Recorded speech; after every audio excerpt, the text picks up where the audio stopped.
Hello students, now I will discuss the science of class 6 lesson 3rd page number 35 benefits of weaving। Weaving के क्या क्या फ़ायदे होते हैं जब हम यार्न या थ्रेड का यूज करके कपड़े बना लेते हैं तो उससे हमें क्या क्या फ़ायदे मिलते हैं। फर्स्ट है woven fabrics are easy to be embroidered and printed. जो कपड़े बना लिए जाते हैं उन कपड़ों के ऊपर एम्ब्रॉयडरी वर्क और प्रिंटिंग का वर्क आसानी से किया जा सकता है। Woven fabric are firm fabric. जो कपड़े बना दिए जाते हैं यार्न का यूज़ करके ये काफ़ी मज़बूत होते हैं। They do not stretch easily so they are easy to handle. ये आसानी से एक दूसरे से नहीं निकलते हैं और इस तरीके से इन्हें हैंडल आसानी से किया जा सकता है। हम इन कपड़ों को कहीं ले जाने के लिए सुविधाजनक होते हैं ये कपड़े। Knitting. While knitting, a single yarn is used to make a piece of fabric। आपने घर पर देखा होगा कि कैसे ऊन का एक या दो धागे का यूज करके ऊन के कपड़े घर पर बनाए जाते हैं, इसे निटिंग कहते हैं। तो इस तरीके से निटिंग में एक सिंगल या डबल यार्न या थ्रेड का यूज़ किया जाता है। Benefits of knitting. निटिंग के फ़ायदे क्या होते हैं। Knitted fabrics are wrinkle resistance. ये जो कपड़े बनाए जाते हैं हाथों से बुन करके इन पर सिलवटें नहीं पड़ती हैं, रिंकल रेजिस्टेंस होते हैं। स्ट्रेचेबल, इन्हें आसानी से ताना जा सकता है। वार्म, ये कपड़े गर्म होते हैं। एंड कंफर्टेबल, पहनने में सुविधाजनक होते हैं। Now share your thoughts. Whenever you see your grandmother और some other women in your neighbourhood knitting something, try to observe how she knits and discuss with them the procedure to knit। अगर आप घर में किसी lady को देखें जो ऊन के कपड़े बना रही हों, आप उसको ध्यान से देखिए और उनसे पूछिए कि किस तरीके से वो इसको बनाती हैं। Now science humour question. What type of bow can not be tied a rainbow. Students, आगे हेडिंग है हिस्ट्री ऑफ क्लॉथिंग मटेरियल।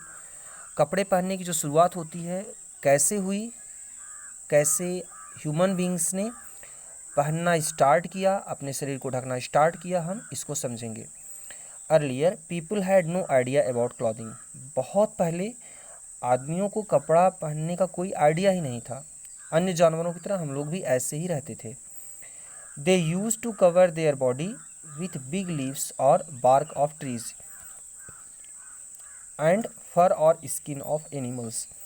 सबसे पहले जब ह्यूमन बींग्स को लगा कि हमें अपने शरीर को ढकना चाहिए तो उन्होंने पत्तों का यूज़ किया अपने शरीर को ढकने के लिए। फिर बाद में कुछ पेड़ों की छालों को, दूसरे एनिमल्स के स्किन से अपने बॉडी को ढकना स्टार्ट किया।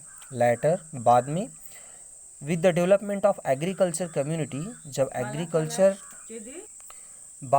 आदमी ने एग्रीकल्चर करना स्टार्ट कर दिया, खेती बाड़ी करना शुरू किया, they learn to weave twig, wings and animal fleece to make fabric. फिर उन्होंने धीरे धीरे ये भी सीखा कि कैसे दूसरे जानवरों के बाल से या पेड़ पौधों की टहनियों से उनके रेसे से कैसे कपड़े बनाए जाएं। Ultimately flax and cotton plants were mainly cultivated near rivers to produce fabrics. ये संयोग ही था कि नदी के किनारे जो फ्लैक्स या कॉटन प्लांट होते थे ये उगाए जाते थे, जिससे हमें कपड़े धागे मिलते थे। फिर उन धागों से कपड़ा बनाया जाता था। इन दोज डेज, उस समय, people just draped the fabrics around their body as they did not know stitching. उस समय के आदमियों को कपड़ा काट करके सिलना नहीं आता था, इसलिए अपने शरीर को वो जो भी कपड़ा बनाते थे उसी से अपने शरीर को ऐसे ढक लेते थे, कपड़े को अपने शरीर के चारों तरफ लपेट लेते थे और उनका शरीर ढक जाता था। After the invention of sewing needle, जब सुई की खोज हुई उसके बाद, पीपल स्टार्टेड स्टिचिंग फैब्रिक्स, आदमियों ने कपड़ों को सिलना शुरू किया। In 14th century people started wearing stitched clothes in India. लगभग 14वीं शताब्दी में हमारे देश में स्टिच्ड क्लॉथ की स्टार्टिंग हुई। स्टूडेंट्स यहाँ पर ये पॉइंट कम समझ में आ रहा है क्योंकि हमारे देश में कपड़ा, सिल्क कपड़ा पहनने की शुरुआत बहुत पहले से ही हो गई थी, 14th सेंचुरी से भी बहुत पहले। ग्रेजुअली, धीरे धीरे western clothing also gained popularity. Western clothing style वह भी भारत में फेमस होने लगा। Nowadays many different types of fabrics and clothing are seen. और आजकल हम बहुत सारे तरीके के कपड़े और बहुत सारे तरीके से उनको कैसे पहना जाता है, अलग अलग तरीके के कब से कपड़े सिले पहने जाते हैं, हम इसको देख सकते हैं। आजकल इस समय हम लोग बहुत सारे तरीके के बने बनाए कपड़े देखते हैं। Now brilliant brains.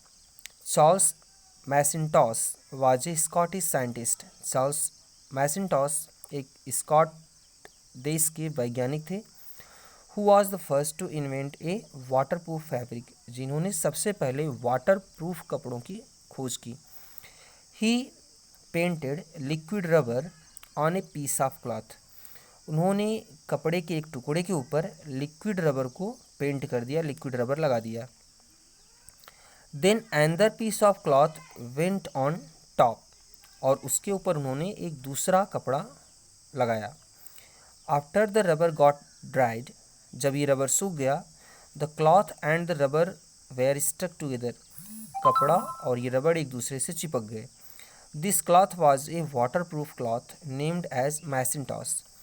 अब इस कपड़े से पानी आर पार नहीं जाता था, ये वाटर प्रूफ कपड़ा था और इसे मैसिंटॉस के नाम से जाना गया। इस तरह से वाटर प्रूफ कपड़ों का पहले नाम मैसिंटॉस नाम पड़ा। Now page number 36 students, mind map. आप यहाँ पर एक मैप बना गया है, आप इसको देखिए। In this chapter we have learn the following, हमने ये चीज़ें याद किया है इस चैप्टर में।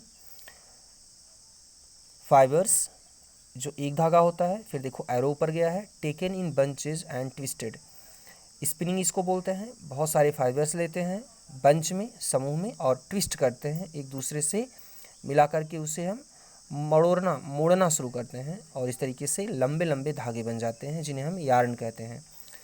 फिर यार्न से वीविंग या नीटिंग प्रोसेस से हम लोग फैब्रिक्स, कपड़े बनाते हैं, और फिर कपड़ों से हम लोग गारमेंट्स, पहनने लायक कपड़े बनाते हैं। अब फाइबर्स के नीचे देखिए, फाइबर्स दो तरह के होते हैं, नेचुरल फाइबर और सिंथेटिक फाइबर। नेचुरल फाइबर दो तरह के हैं, एनिमल से और प्लांट से मिलने वाले। एनिमल से मिलने वाले फाइबर्स वूल और सिल्क, और प्लांट से मिलने वाले फाइबर होते हैं cotton, jute, coir, flax, hemp. Synthetic fibre का यहाँ कुछ नाम लिखा गया है, नायलॉन, पॉलिस्टर, एक्राइलिक, ये सब हैं। स्टूडेंट्स, आपका ये लेसन कंप्लीट हो जाता है आज, आपका ये लेसन समाप्त हो गया है। एक्सरसाइज हम लोग कल समझेंगे। Thank you.